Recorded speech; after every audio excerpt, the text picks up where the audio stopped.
And what I thought was so masterful about the special is he didn't say anything derogatory. He didn't say anything about physically harming anybody. He didn't say anything about denying anybody their rights. He simply made jokes.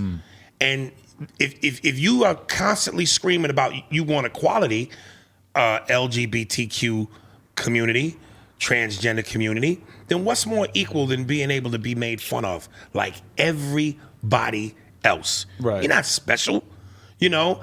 And I really hope it grows into something. And I pardon me for my shameful timing, but I have to say this because we're on the subject.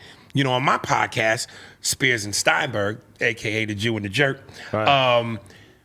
People ask us, what's your podcast about? And I go, straight, non-political correctness, any of that woke shit, political correct shit, a big fuck you to all that. Right. We're like alcohol in the Prohibition era.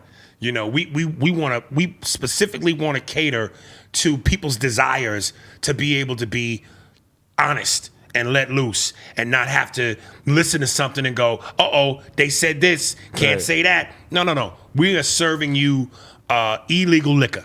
We want you to get drunk. We want you to have a good time. We want you to forget all that bullshit and we go hard in the paint, man. Right. So, you know, I'm old school. I'm an 80s baby, born in 75, came up in the 80s. Right. Eddie Murphy was my era. But like I said, I did my homework. Richard Pryor, George Carlin.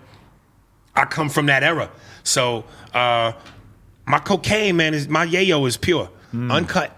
See, what's interesting to me about it is that early on in your comedic career, if there were things that you felt like you couldn't talk about, that pressure was essentially coming from, you know, like obscenity rules or like things that you kind of weren't allowed to talk about, but it was really coming from like the religious right, basically. It's right. Like, you know, those were the people who were trying to cancel an offensive comedian like an Andrew Dice Clay or even cancel NWA or some metal bands and shit like right. that. Now all that pressure is not coming from the religious people, the Christians. No, it's coming from the college educated, these moist ass millennials, man. Employees, yeah.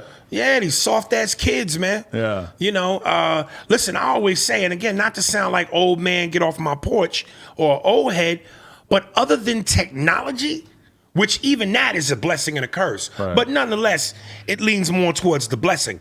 Other than technology, there's nothing that great about this new era, about this young era. Right. You know, we came up, we played tackle football on concrete. You know, we got ass whoopings. Right. You know, we went outside.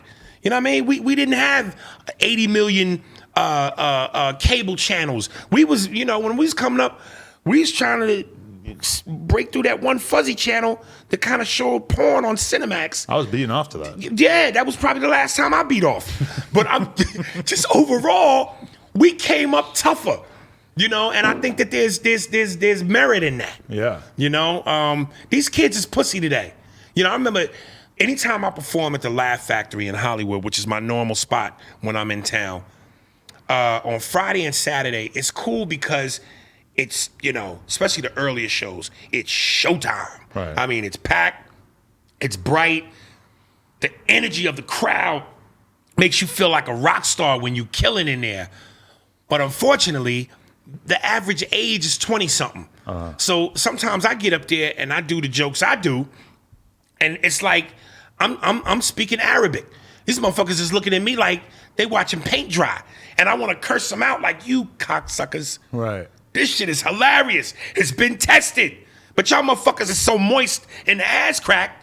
Like, come on, man. It's the offensive stuff. It's Oh, the edgy stuff is the what edgy, really... anything provocative, sexual, overtly sexual, racial is what really gets it.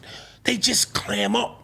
They tighten up. Like if I say the word nigga, they like, motherfucker, you ain't heard your parents say it.